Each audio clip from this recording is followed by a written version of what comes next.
one thing to understand about Alice Bailey, I've probably said this before, but it's worth repeating, is I have a great sense of personal indebtedness to Bailey. She was my sort of doorway. When I picked up Initiation Human and Solar about 40 some years ago now, and started reading that book, it was enough of a strong enough attunement to the planetary lineage that I knew this is what I'm home now. So she made that connection in a sense for me in this lifetime. Autobiography of a Yogi I was reading at the same time, so they kind of both were like that for me. And I just plunged into those books. I pretty much just read everything that she wrote over the next several years. But I also, as my own consciousness developed, I began to realize that each person is their own person, and they'll put, no matter how well trained in a tradition or how intuitive or how psychic they are, they're still an individual. They're still a filter. And that's fine. The positive side of that is everybody is a unique individual and a source in and of ourselves, so that we have a positive contribution to make. In my view, we're not trying to eclipse our individuality. We're trying to illuminate and transform it and make it a source, a focal point of revelation and enlightenment, not something that gets negated per se. So I'm fine with Bailey having her own unique spin on things. But, inevitably, I found more and more as my own intuition deepened that there were both style differences and differences of interpretation. So I think she did an amazing job, frankly. And at the same time, I think there's a lot of material there that's outdated or sometimes distorted, et cetera, which is to be expected.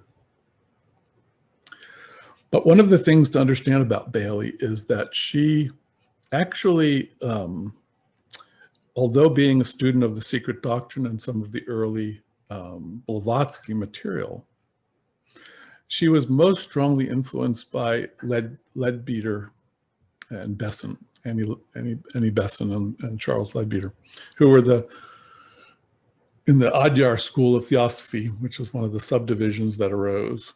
That's the one with its home base in India. They were the kind of leading visionaries at the time. Annie Besant was the president of the TS, and Leadbeater was the sort of prophet, visionary, clairvoyant at the time, controversial figure. And part of the controversy around him, and Besant, is that they essentially kind of put a new spin on theosophy. They changed things. They added a lot that Blavatsky hadn't said, which is fine, especially if it's accurate.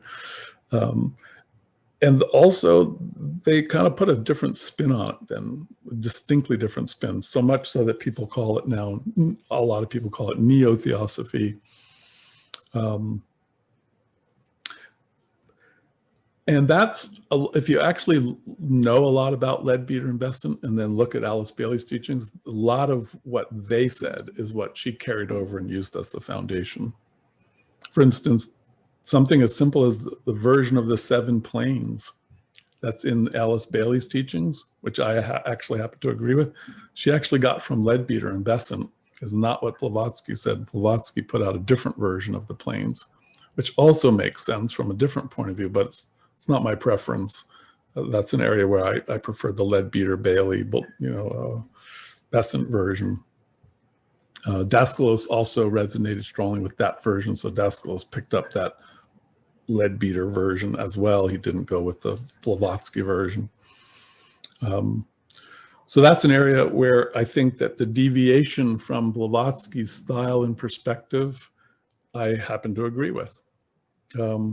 But in other ways, she added things that there's no evidence that Blavatsky and her masters either said or agreed with. And one of them was merging Christ and Maitreya into one being.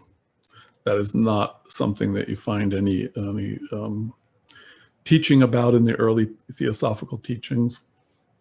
And it's not and so I kind of picked up that idea myself when I was a big Bailey student back in the 80s. And eventually I began to realize that wasn't something that intuitively was actually my experience.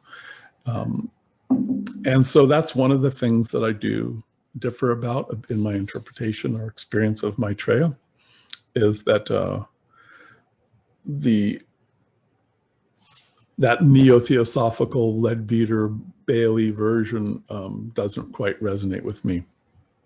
He also, by the way, was the person who came up with the specific schema of which masters are on which rays. Blavatsky never said any of that. So that's a specific Leadbeater invention that one needs to be mindful of and decide whether that really makes sense to you or not.